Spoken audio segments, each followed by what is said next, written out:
Hi, I'm Mark. Welcome back to Three Bridges and back in the loft. So people who like loft rafters will enjoy the start of this one.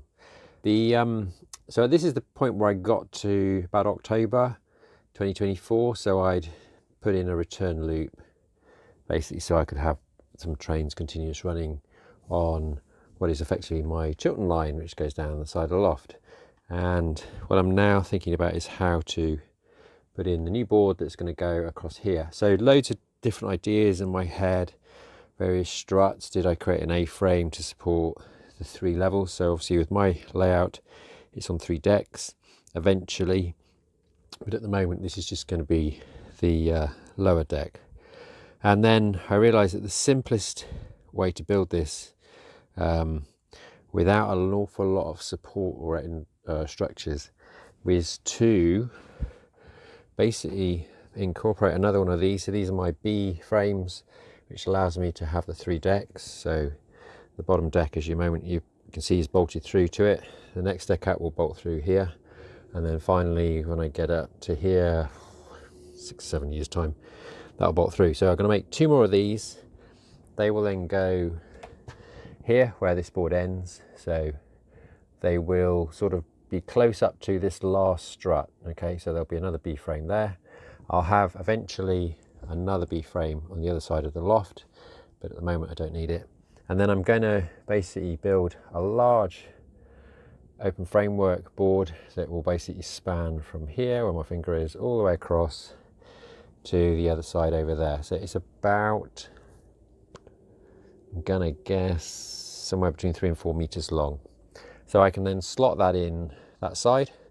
To brace it on the other side, I'm just going to put some brackets on the wall, and you'll see those getting built, and I'll do 3 of those. So today I just want to get the brackets in so that I've got something to support the framework there. It's just the simplest way to do it. Use the wall, and I don't have to have a lot of extra struts, which will give me a nice open area here, which I don't normally get when I build my layout sections, as I normally have to deal with these roof rafters, which are about 2 foot apart, 60 centimeters.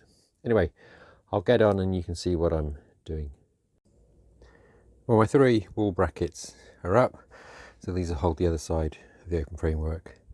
The main reason I want to get this area so I can start progressing on this end board is I'm not quite sure where best to put the Harrow and the hill station. So although it's still the same sort of length platform wise, about a meter 20 long, there's quite a lot going on in terms of the track. So there's 6 platforms that have to fit in, and I'm not quite sure if they will all fit in that space, but the tightness of the gap curvature from the end of the Moor Park station round is probably just pushing it a bit. So I think they're more sensibly going to sit in sort of this section here, almost at the diagonal, going onto the framework that will be on the other side of the loft.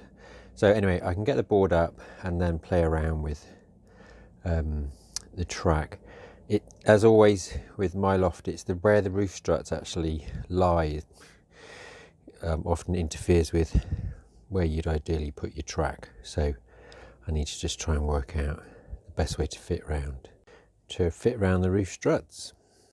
Right, so back in the garage. So if you've watched the channel before, you'll be familiar with this process, but for those of you who are new, so I use 18mm thick ply, so just under an inch, and I got like the larger sheets because it's cheaper to buy big material.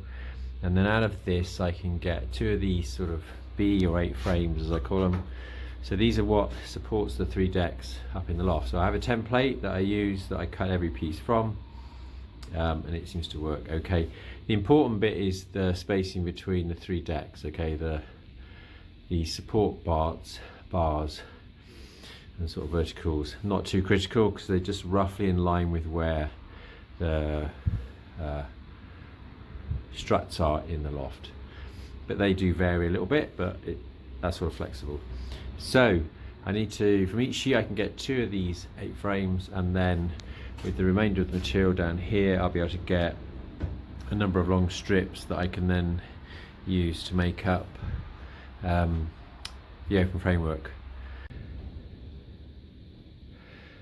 So I've measured up where the first of the B brackets will go, but what I'll do is I'm going to trim off first the 10 centimetre sort of wide long strip. So these what make up my open frames. Each of my open frames is 1.8 meters long, so about 6 foot long. And then I basically use this simple guide. So I don't do any measurements when I'm doing this. I literally use the template and then this simple tool here. So this is set to when the track saw is set up against it, allowing for the blade of the track saw. It will leave me with a 10 centimeter, 100 millimeter wide strip. Okay, and I do this because I do this with everything. So I just basically just put it on one end, screw in the small screw, hold track saw down, and then do the same at the other end, run the track saw along and carry on down the sheet. But so this is Mr. Benchwork, less measurements, work smarter, his approach, and it's definitely one to follow. And then to protect my table saw top from the track saw, I just use this as like I used to have camping foam, so it's about ½ inch thick, and that just does the job perfectly.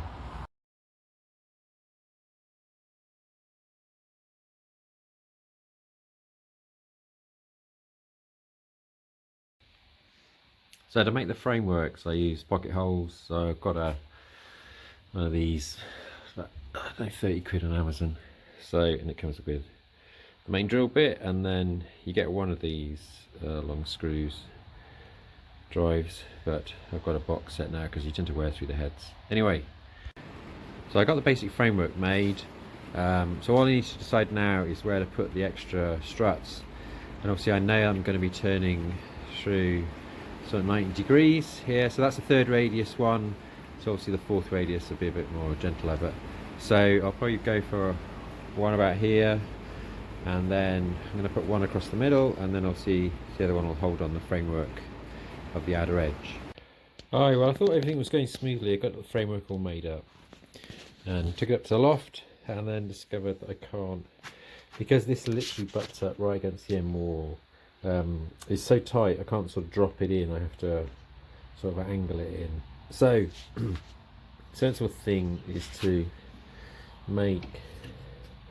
just adapt the end bit so that it's in two sections. So this will have a couple of sections like this, so I have that as one separate piece, and then I can drop this one in and then basically bolt through here to join this piece, which is bolted through to this piece. So it's a quick way around it. Also discovered that my roof rafters had all been in line apart from the last one, which comes through about here, and it's about 5 centimeters that way.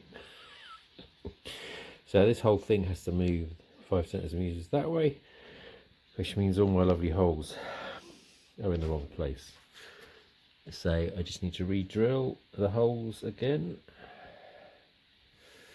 Not a problem.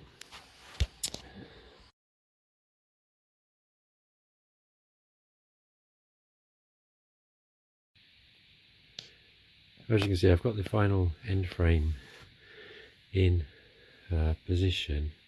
So at the moment I don't need to bolt it through, but it's in the right place. So I've left it with the cross struts have got the open pockets at the ends. I know that I've just evenly spaced these out so they're at 500 millimeters apart, sort of, but I know that when I come to lay the track, sure as eggs are eggs, so I'm going to have a point somewhere around here. So because I've got the open pockets, it'll be easy to move them to a new position if I need to. In order to do the next bit of frame here, so that'll be basically a replica of what I've got this side. We're going with one of these 8 frames. I need to do a bit more work in terms of the flooring down the loft, so I need to do that first, but at least it'll allow me to start thinking about where the tracks are going to lie along this end bit. Anyway, I'll call this one for this time. It's sort of getting to the 10-minute length. I'm trying to keep them at So if you followed and liked the last one, thank you very much. Do appreciate it. Maybe I'll catch you in a couple of weeks time. I hope you're all having a good New Year's start.